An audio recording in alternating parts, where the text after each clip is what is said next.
दसऱ्यानिमित्त राज्यात विविध ठिकाणी मेळाव्यांचं आयोजन। मुंबईत दोन्ही शिवसेनेचे मेळावे, तर बीड जिल्ह्यात पंकजा मुंडे आणि मनोज जरांगे यांच्या मेळाव्याचं आयोजन।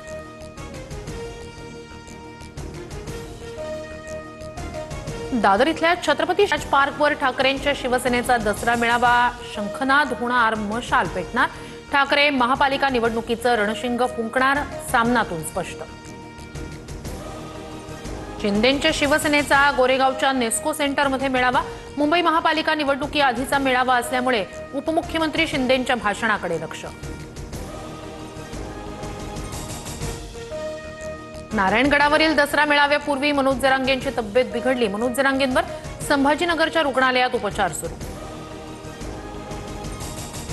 सावरगावातील भगवान भक्तीगडावर पंकजा मुंडेंचा मेळावा। धनंजय मुंडे भगवान भक्तीगडावरील दसरा मेळाव्याला उपस्थित राहणार।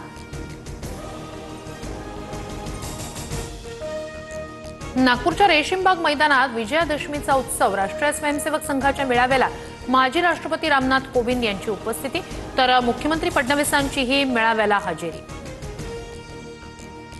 100 वर्षांच्या प्रवासादरम्यान संघाविरुद्ध कटकारस्थानं रचण्यात आली। संघाला नामशेष करण्याचा प्रयत्न झाला, मात्र प्रत्येक संकटात स्वयंसेवक स्थितप्रज्ञ राहिले। संघाच्या शताब्दीनिमित्त मोदींचा लेख। संघाला नामशेष करण्याचा प्रयत्न झाल्याचा मोदींचा लेखात उल्लेख। आरएसएसच्या दसरा कार्यक्रमाला न जाण्याचा सरन्यायाधीशांच्या आईचा निर्णय। आम्ही आंबेडकरी चळवळीसाठी समर्पित, कुठल्याही शंका नको। 5 ऑक्टोबरच्या कार्यक्रमाला जाणार नाही, कमलताई गवई यांचं पत्र।